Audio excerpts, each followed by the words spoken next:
Friends, just because it's the heat of the summer does not mean the garden slows down. In fact, this might be the most exciting time of the season, especially if you're growing these heat-loving crops just like eggplants, tomatoes, peppers, and cucumbers. Hey, I will show you how to keep them thriving in this heat and a couple of extra tips to keep them cranking out all summer long. It means long days, warm nights, and plenty of growth. First, make sure that you're harvesting regularly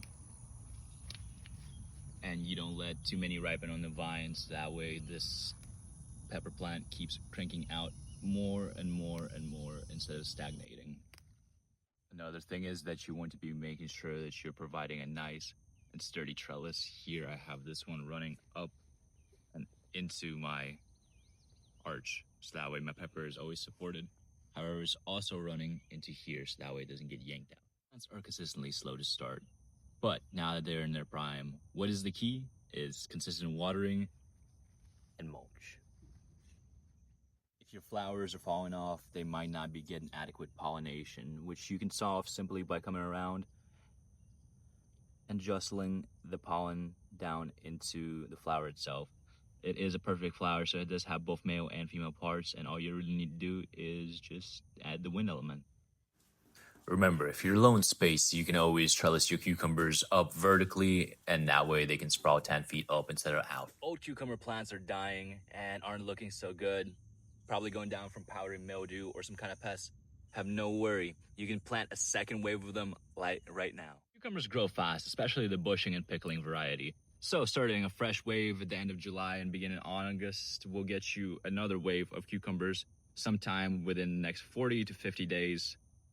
However, if you're really keen on keeping your cucumber plants alive a little bit longer, you want to make sure that you're coming out here every so often and pulling off the old and dead vines, just like this pickling cucumber variety that I have right here. It is not performing anymore, and it is honestly just detrimenting me.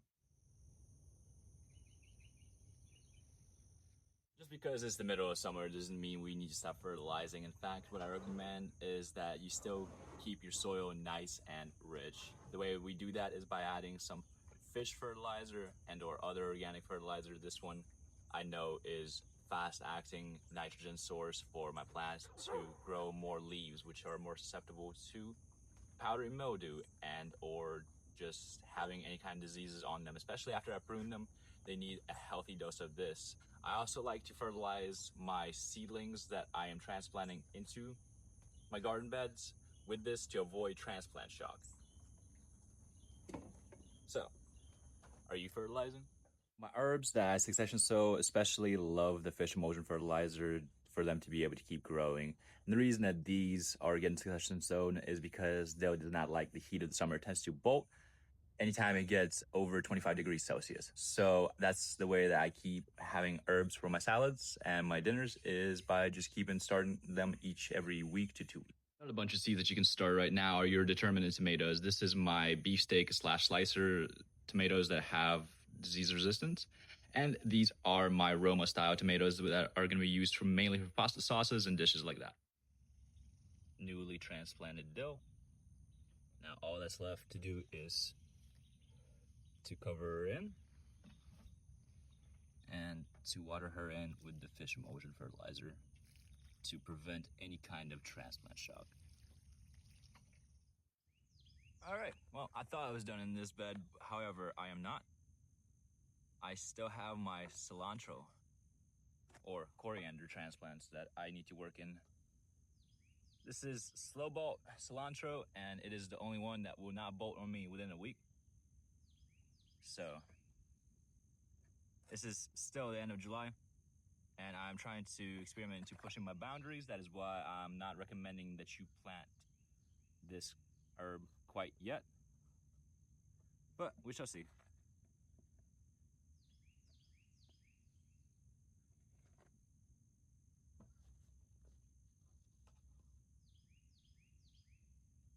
That's going to be it for today's video, guys. Remember to leave a like and subscribe if you enjoy the content. If you have any questions, please leave that down in the comments, and I'll be happy to answer every single one of them. Until next time. All right, that's real cool. Now I have a whole bunch of dill still left for the next succession sowing, as well as some to give away to my friends and family.